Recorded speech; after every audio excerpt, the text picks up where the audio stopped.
Welcome to another episode of Joan Deserves, a musical where I talk about my efforts to turn the life of Joan of Arc into a family-friendly animated musical. And today, very exciting news. This afternoon, I'm going to get on a plane with my family and head to the Pacific Northwest for a camping trip with my siblings and my parents.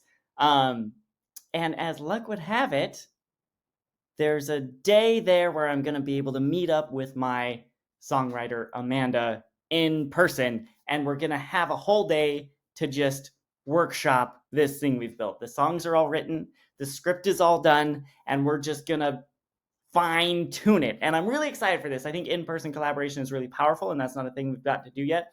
And also it's just another sort of bonkers, wonderful thing happening for this project. Amanda lives in Arizona. I live in Boston, Massachusetts. Why we are both in the Pacific Northwest on the same weekend is hard to explain, but it's a thing that's happening.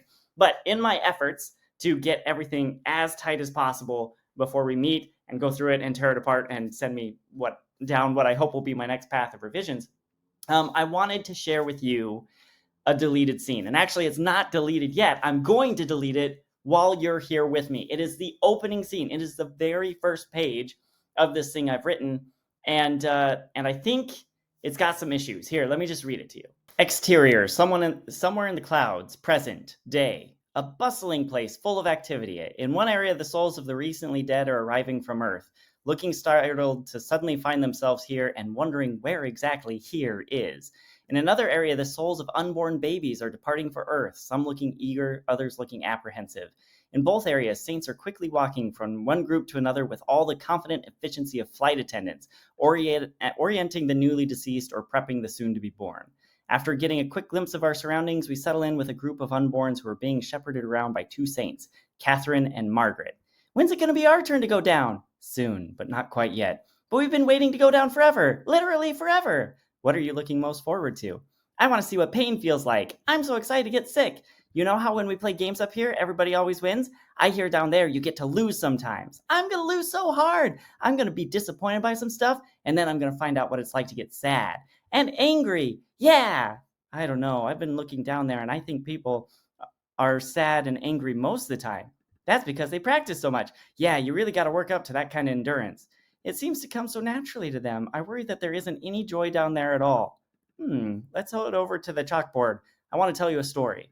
Then they gather around and we get our opening song. Now, there are things about this that are fun. There are things about it I really like, but I feel like it doesn't work, and it's been bothering me for months. I've done a lot of revising, a lot of tweaking. I've removed things and added things, and I just couldn't figure out why it isn't working. And I've been watching a lot of YouTube videos trying to understand what makes a good opening, and nothing has really helped me make any progress. I've been watching a lot of movies. What openings are good? What openings are bad? Can't get anything at all to help me move forward. But a lot of what we're doing here structurally with this opening and with the way we're closing the movie is inspired by The Hunchback of Notre Dame. I think I've mentioned this before. Amanda really likes how there's a storyteller singing narration at the beginning, and then at the end comes back on and closes the story out. And this is a storyteller who appears at various points during the movie. That's how Hunchback of Notre Dame works. We're doing a similar thing with these saints. They have a role during the story, and they kind of introduce it at the beginning with the song that I didn't sing to you, and then they close it up at the end.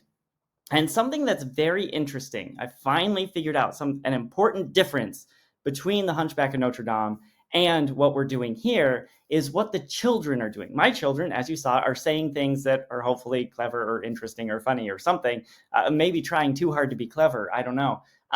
But that's very different from the kids in the Hunchback.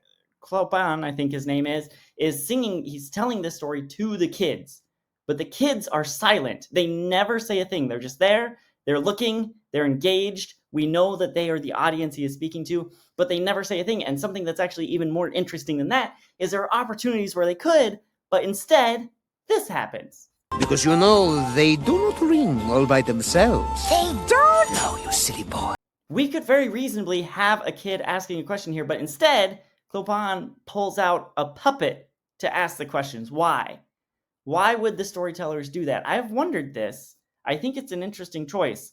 But the answer I have come to, and the thing that I think is not working with my introduction with the kids speaking, is actually something I stumbled across in a different YouTube video talking about how to introduce characters. And take a look at this. For a bad example, let's look at Addie the bartender from John Wick. Now, if you remember, about midway through the movie, John Wick visits the Continental Hotel, which is a safe haven for assassins and other members of the criminal underworld. And when John arrives, we get introduced to a number of his friends, co-workers, and enemies, and most of these people will factor into the plot in meaningful ways. But there's one person who ends up being a significant nobody, and that's Addie the bartender. And her character intro brings energy, mystery, and emotion, and she comes off as more than just a simple stock character. Jonathan. Hey, Abby. Oh my God. How long has it been? I've never seen you like this. Like what? Vulnerable. I'm retired. Not if you're drinking here, you're not. Compliments of the house. Now, despite the fact that this scene gives her a pretty strong introduction, we never see her again in this movie or any of its sequels. And this intro sucks because it signals that Addie is more important than she actually is. Her actual purpose in this story is to give John a drink with an important message attached to it. And that's it. Nothing more. And yet, despite her being a stock character, she gets this minute-long intro that's gushing with personality, style, and intrigue. And another issue here is that there's too much dialogue. All she needs to say is a quick, "Hey, how've you been? You want a drink?" That's enough. That's all we need.